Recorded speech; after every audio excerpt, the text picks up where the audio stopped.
Lack of new movies being released in theaters got you down? Never fear, Enola Holmes is on the case. That's right, Enola Holmes, just released on Netflix, is whimsical fun for the entire family. And unlike a lot of kids' movies, which I feel end up being either too adult for kids to really, really enjoy, or too kiddie for adults to really enjoy, I feel like this one strikes a nice friendly balance of having sophisticated pleasures for adults and also finding enough things that kids will be interested in. I'm not exactly sure what the age range is for this story, but I would guess it's somewhere between 12 and 16. But I think that's the target audience. I think that a lot of viewers will enjoy this.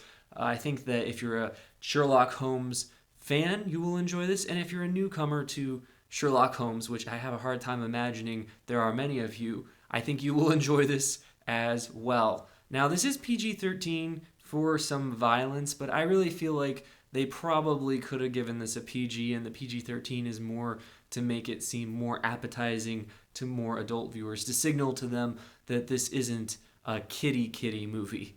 It's based on the book series by Nancy Springer, and the story starts when Enola Holmes, the younger sibling of Mycroft and more well-known Sherlock, discovers that her mother has vanished without warning, leaving some clues behind as to where she's gone, and Enola sets out on a journey to find her mother and then finds herself embroiled in a mystery surrounding the Marquis de Tewkesbury. Now, there's been this trend lately where modern writers have tried to repurpose these stories featuring very, very popular male characters and given a lot of those characters' traits to a female character without really giving that character an identity of their own. And what really makes these stories great on people, I would argue, is that they not only kind of give this character those traits, they also kind of diminish the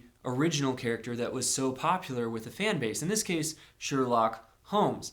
And I think that a lot of times what hurts these stories is also that they don't give the new protagonist, the new female protagonist, a harsh enough challenge. Like, the character is so constantly being reaffirmed by the characters in the story that oftentimes these characters end up being Mary Sues that don't face strong enough challenges. They don't have enough identity of their own. And I'm glad to say that that isn't really the case here. Like I said, I think that if you're a fan of Sherlock Holmes, you're going to enjoy this because they treat Sherlock Holmes respectfully as a character.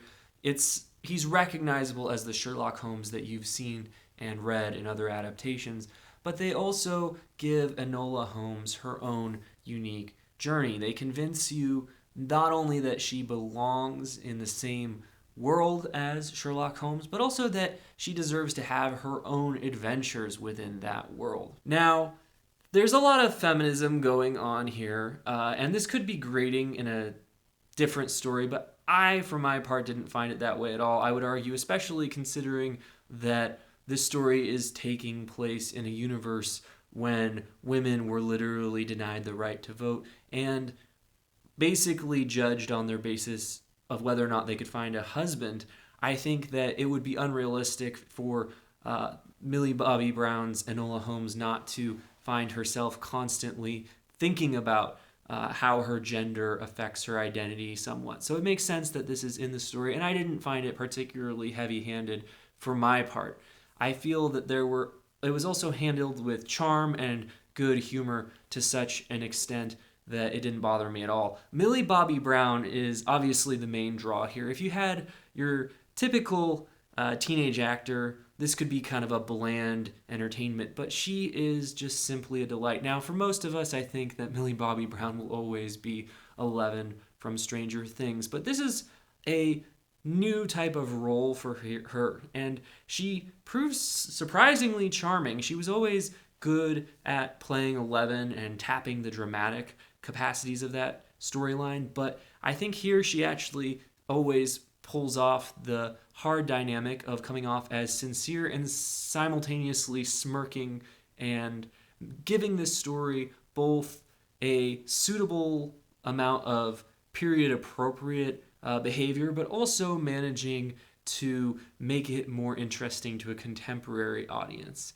And I think that, some people will be bothered that this is derivative, I think, particularly of the Guy Ritchie Sherlock Holmes films. I think that you see action scenes here and other elements that feel very much derivative of that series, as well as the overall color palette and some other elements.